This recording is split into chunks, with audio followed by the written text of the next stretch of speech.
Bonjour et bienvenue dans la chaîne Mathématiques Sciences. Aujourd'hui je prends et expliquer une nouvelle vidéo. Cette vidéo donc en physique-chimie sur le thème numéro 3, l'énergie et ses conversions. Et plus précisément une vidéo dans laquelle nous allons voir et ben justement tout ce qui est source d'énergie. Donc là ne vous inquiétez pas ceux qui suivaient le thème numéro 2. Donc je vais le reprendre un petit peu plus tard parce que bon là c'est pas forcément la partie la plus importante du programme en quatrième. Mais la partie la plus importante du programme de quatrième, justement, c'est tout ce qui est atome et tout ce qui est sources et formes d'énergie, tout ça, ok. Bon, après, donc les sources et formes d'énergie, vous l'aurez compris, ça pourra nous faire aborder donc l'électricité, puisque c'est dans le même thème, ok. Et l'électricité, on le sait tous en quatrième, c'est un très gros bagage, ok, c'est un très gros thème. C'est pour ça que j'ai abandonné, entre guillemets, le thème numéro 2, pour après le reprendre plus tard dans l'année, parce que sinon, eh ben, on va pas être sorti de l'auberge, ok. Après, donc, bien évidemment, ne vous inquiétez pas, pour le thème numéro 4, il sortira également.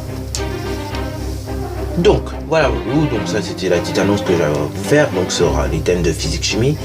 Donc là, maintenant, revenons à nos sources d'énergie. Donc, les sources d'énergie, vous en avez deux types. Vous avez les sources d'énergie non renouvelables et les sources d'énergie renouvelables, ok. Donc, non renouvelables, ok. Bon, mais déjà, qu'est-ce que c'est que l'énergie? L'énergie, justement, bah, c'est quelque chose, c'est une force qui permet par exemple de mettre en mouvement un objet, ok, qui permet également de chauffer, d'habiller, etc. Ok. En gros, l'énergie, ça permet de faire plein de choses, ok, et ça permet aux objets notamment de faire plein de choses également, ok. Bon, oui, d'accord, on a compris un petit peu ce que c'était une énergie. Mais maintenant, revenons à nos sources d'énergie, qui est le thème de la vidéo, ok, puisque bah, quand même, on va parler des sources. Alors les sources d'énergie, on en entend parler beaucoup. Surtout dans nos sociétés actuelles où, entre guillemets, on est très écologique. Évidemment, je dis ça avec ironie puisque c'est pas encore la réalité. Alors oui, c'est la réalité. Ça peut commencer à devenir réaliste dans certains pays, la Suède, par exemple dans certains pays d'Afrique aussi, on commence à devenir écologiste. Mais bon, en France, en tout cas, on est très loin de ce qu'on doit être, ok. Donc bon, on n'est pas encore très écologiste, on n'est pas encore très, on va dire, énergie renouvelable, dont on parlera après. Mais là, bon, pour l'instant, on est plus sur les énergies non renouvelables. Alors oui, ça fait débat ce sujet, donc c'est pour ça qu'on en entend parler souvent, parce que justement, avec ces énergies donc non renouvelables, qui bah, justement ne se renouvellent pas, déjà en plus on utilise sans cesse, et de deux, ça réchauffe la Terre. Je ne sais pas si tu remarques, mais par exemple, donc au mois de mars, il pleut tout le temps. Bon, ça tu vas me dire, c'est normal, c'est jubilé de mars. Oui, mais je ne sais pas si tu remarques, en Ile-de-France par exemple, il neige qu'en janvier minimum. Et après donc maximum février. Attends, tu trouves ça normal qu'il neige en janvier-février alors que toi dans ta tête t'as toujours vu Noël avec un bonhomme de neige et tout? Attends, c'est pas logique wesh. Donc là, s'il vous plaît les gars, voilà, ça, faut pas dire mais c'est réchauffement climatique là, sur le coup. Ça veut dire qu'on a vraiment fait n'importe quoi sur notre planète avant d'utiliser des énergies non renouvelables. Bon, heureusement on commence à s'en rendre compte. Et heureusement qu'on commence à se rendre compte qu'on a un peu idiot malheureusement là-dessus. Et heureusement également qu'on se rend compte qu'on est en train de tous, je dis bien tous, en train de dégrader la planète sans le savoir, ok, avec les énergies non renouvelables. Prenez la voiture, bon, la voiture on dit, ah oui la voiture c'est polluant, oui, mais on peut prendre le bus également, on peut prendre également, je sais pas moi, les trains à vapeur, ok, on peut prendre tout plein de trucs, il y a plein de trucs, mais nous quand on marche, ne croyez pas, on ne rejette pas du dioxyde de carbone les gars. Justement, quand on respire, on respire donc du dioxygène pour rejeter le dioxyde de carbone. Donc nous aussi, entre guillemets, on pollue la planète. Et ça, bon, on va dire c'est normal, c'est un mécanisme normal, ok. C'est le mécanisme, pardon, de la respiration qui fait que justement on rejette du dioxyde de carbone. Et un petit peu de vapeur d'eau aussi. Bon, alors donc là on va revenir donc à nos sources d'énergie non renouvelables puisqu'on parlait de ça. Et donc ces sources d'énergie non renouvelables, comme je disais donc, ce sont des sources d'énergie qui ne se renouvellent pas au cours du temps de vie humaine, ok. Donc des sources d'énergie non renouvelables, vous avez par exemple le pétrole, les gaz, le charbon et l'uranium, ok. Actuellement donc pour l'électricité en France, c'est avec justement des sources nucléaires telles que l'uranium justement qu'on arrive à alimenter la France en électricité. Ah oui, petit problème, tu vois, l'uranium non renouvelable encore une fois. Et tu vas dire qu'on est très écologiste. Oui, c'est vrai que l'uranium, par rapport à certaines sources, ça va. Mais je veux dire, ça se renouvelle pas. Ce qui veut dire que le jour où on n'en aura plus, on sera dans la galère. Oui, c'est vrai que l'uranium, ça pollue pas trop. Donc j'avoue, ok. D'ailleurs, polluer ne veut pas dire forcément que c'est la source d'énergie est non renouvelable. Par exemple, tu peux avoir une source d'énergie renouvelable, mais polluante, ok? Ça va pas forcément dire ça, parce que souvent dans la tête des gens, c'est ça. Hein. Quand c'est non renouvelable, souvent c'est polluant. Non. Par exemple, l'uranium, comme je disais, c'est pas polluant, ok? Par contre, oui, les déchets qui sortent des centrales nucléaires, là, malheureusement, polluent la nature, et en plus, bon, c'est radioactif. Là, il va falloir qu'on trouve une solution d'ici là, mais bon, pour l'instant, on n'a pas de solution, donc on jette les déchets, entre guillemets, dans la nature, ok? Voilà, voilà. Bon, voilà. Donc, les sources d'énergie non renouvelables, malheureusement, elles sont amenées à disparaître. Donc, par exemple, vous avez le pétrole, le gaz, le charbon et l'uranium, tout ça, ça amené à disparaître un jour. Et d'ailleurs, pour se reformer, justement, ces sources d'énergie, elles ont besoin de millions d'années, par exemple. Et donc, je prends l'exemple du pétrole. Le pétrole, donc en gros, ça vient d'une fossilisation des êtres vivants, ok, qui sont bien avant tout sport. Et après, donc voilà, à force de se fossiliser les êtres vivants, il y avait tout un mécanisme qui était bien adéquat, et bien justement, ça formait ce liquide-là, le pétrole. Donc voilà, et sauf que petit problème, le pétrole, ça a mis des millions d'années à se former. Et donc le temps que ça se forme, et bah après on l'utilise comme des fous, maintenant puisqu'on s'est rendu compte que c'est utile le pétrole. Sauf que petit problème, le pétrole c'est non renouvelable, de ce cas-là, ce qui veut dire que le jour où on n'en aura plus, on sera dans une pénurie grave. Alors oui, il y a des pays, ils ont des réserves de pétrole incroyables. Alors évidemment, imagine-toi, c'est au fond de la terre le pétrole qu'on le récolte, ok? Il faut creuser un petit peu. Ce qui veut dire, bah c'est pas juste sur terre là, comme ça, non. Il faut creuser un petit peu par an pour avoir du pétrole. En France, par exemple, nous, on a très peu de pétrole. Par exemple, on va prendre un autre cas, l'Arabie Saoudite et tous ces pays maghrébins. Souvent, ils ont beaucoup de pétrole. Je dis bien souvent. Ça ne veut pas dire tout le temps. Mais la majorité du temps, ces pays-là, Arabie Saoudite, Algérie, toutes ces choses-là, ils ont quand même des bonnes réserves en pétrole. Ok? Voilà, voilà. Donc, tous ces pays-là, bon, leur pénurie de pétrole, elle, c'est dans plus longtemps. Ok? Dans plus longtemps que nous, normalement. Bah, après, tout dépend de leur utilisation. Ok? Si vous utilisez trop intensivement, c'est sûr que ça va diminuer. C'est comme vous et le dentifrice, hein. C'est logique en soi. Quand vous utilisez trop de dentifrice, ça se finit au bout de 2 semaines. Alors que quand vous l'utilisez régulièrement, mais pas trop, ça va peut-être durer un mois. Et quand vous ne l'utilisez pas du tout, voilà, ça peut durer toute une vie un dentifrice. Bon, je vous avoue qu'un dentifrice qui dure toute une vie, c'est un peu chelou. Ça veut dire que vous êtes chelou également avec.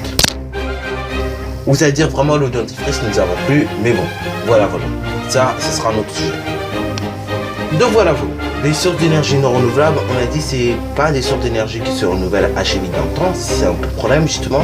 Malheureusement également ces sources d'énergie non renouvelables, il y a un autre problème derrière, c'est que justement, pour la majorité des cas, sauf l'uranium, justement ça pollue la planète. Et ça la réchauffe même. Parce que c'est-à-dire, quand vous avez je sais pas combien d'usines, à des kilomètres là, quand vous avez 10 000 usines là, qui chacune relâche donc du dioxyde de carbone, du méthane, tous ces gaz-là.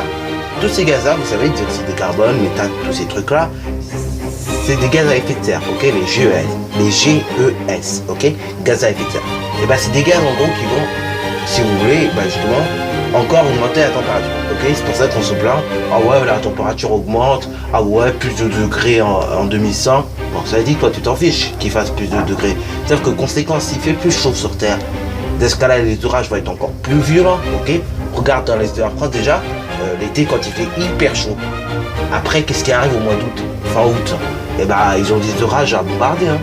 Pareil dans le sud de la France, il y a des feux, il fait hyper chaud, il fait en moyenne 40 degrés. Après quand ça finit là, tous ces feux, tous ces trucs-là, ça rebombarde les orages, les inondations sont mortelles quasiment. Donc voilà, il faut faire attention avec ça. Donc bon, c'est pour ça qu'on se plaint tout le temps, l'énergie, il faut trouver des solutions. Bon, la solution est entre guillemets là, ça serait peut-être les énergies renouvelables. Et on va parler justement des énergies renouvelables. Bon, les énergies renouvelables, l'avantage c'est qu'elles se renouvellent assez vite dans l'échelle du temps de vie humain. Oui, jusque-là c'est facile. Oui, c'est vrai que ça serait bien si ça se renouvelle assez vite dans l'échelle du temps de vie humain. En plus, on peut l'utiliser justement sans limite, puisque justement ça se renouvelle. Ok. Par exemple, une éolienne qui ne fonctionne pas, il suffit de la réparer ou bien qu'il y ait un peu plus de vent et puis voilà, ça a fonctionné. Ok. Donc justement, des sources d'énergie renouvelables, vous en avez des exemples. Vous avez l'éolienne, donc l'éolienne, c'est le système que vous voyez. Donc par exemple, quand vous partez vers Orléans, tout ça, vous voyez des éoliennes. Donc en gros, ça ressemble à ça pour ceux qu'on n'a jamais vu. Ok, voilà. D'ailleurs, il y en a dans mon autre vidéo. Si vous regardez attentivement, il y aura normalement il y aura une éolienne, ok. Voilà, ou plusieurs éoliennes, ok. Donc ces éoliennes, l'avantage c'est qu'ils fonctionnent grâce au vent, et que le vent, bon, globalement, on n'est pas encore en pénurie de vent, ok. Même dans le sud de la France, bon, l'été oui, mais sinon, bon, ça va, ça roule quand même. Après, donc vous avez tout ce qui est les panneaux photovoltaïques, ok, donc qui captent l'énergie solaire pour par exemple produire de l'électricité également. L'énergie éolienne d'ailleurs, ça sert aussi à produire l'électricité, ok, voilà, follow. Après, vous avez tout ce qui est source hydraulique, donc par exemple les barrages hydrauliques. Donc les barrages hydrauliques, regardez comment ça fonctionne plus ou moins. Vous avez l'eau qui est ici. Voilà, donc elle se balade tranquillement. Ensuite, vous avez le barrage ici. Et donc l'eau, tout simplement, elle va descendre dans le barrage. Ensuite, elle va descendre par une conduite forcée à pleine vitesse. Ensuite, elle va passer par une turbine. Une fois que l'eau est passée par la turbine, et ben ensuite, elle va passer par des alternateurs, des choses comme ça. Et dans ce cas-là, on va produire de l'électricité. C'est magnifique, non? Bon, alors là, je vous dis tout de suite, pour alimenter la France en électricité, aujourd'hui, c'est 80% justement du radiateur nucléaire. Et après, donc, vous avez 15% d'eau et le reste, donc, c'est tout ce que est solaire et tout, ok. Donc, franchement, il n'y en a pas besoin, ok. L'eau, pour l'instant, c'est 15%. Peut-être dans 40 ans, ce sera 80%, ok. Voilà, voilà. Donc, on ne sait pas encore et ça se peut qu'on aura des panneaux photovoltaïques à 20%, ok. Donc là, bon, je ne peux pas prévoir le futur. Je ne peux pas vous dire, ah, ce sera ça, ça, ça. Ça, c'est justement, c'est nous qui décidons, entre guillemets. Mais on ne peut pas le prévoir à l'avance, quoi. Bon, également, vous avez la biomasse, ok. Donc la biomasse, c'est tout ce qui est carburant, choses comme ça. Carburant, bon, pas les carburants que vous mettez maintenant dans des stations d'essence, mais des carburants entre guillemets renouvelables, ok. Voilà, voilà. Ensuite, vous avez tout ce qui est source géothermique, donc géosataire thermique, température, voilà, donc chaleur. Donc en gros, c'est une énergie liée à la chaleur de la température, enfin de la terre, pardon, ok. Ce qui veut dire, en gros, on arrive à réchauffer les maisons, par exemple, avec justement le fait que la terre produise de la chaleur, ok. Bon, ça c'est bien, mais en même temps c'est pas très renouvelable, ce qui veut dire il suffit juste que la terre ne soit plus très chaude comme avant et puis ça y est, ça marche plus ce système, ok. Donc bon, malheureusement toutes les maisons ne sont pas alimentées comme ça, ok. Bon, en Irlande, oui, c'est alimenté comme ça, ce qui veut dire que là-bas on paye pas les factures d'électricité pour l'eau chaude, donc voilà, puisqu'ils sont alimentés en géothermie. Donc, je vous dis un petit scoop. Peut-être dans le futur, on sera peut-être amené à utiliser des sources d'énergie renouvelables. Mais ceci n'est pas sûr, ok. L'avenir, donc, ça dépend vraiment de nous. Parce que là, vous avez peut-être, je sais pas moi, entre 5 et 20 ans.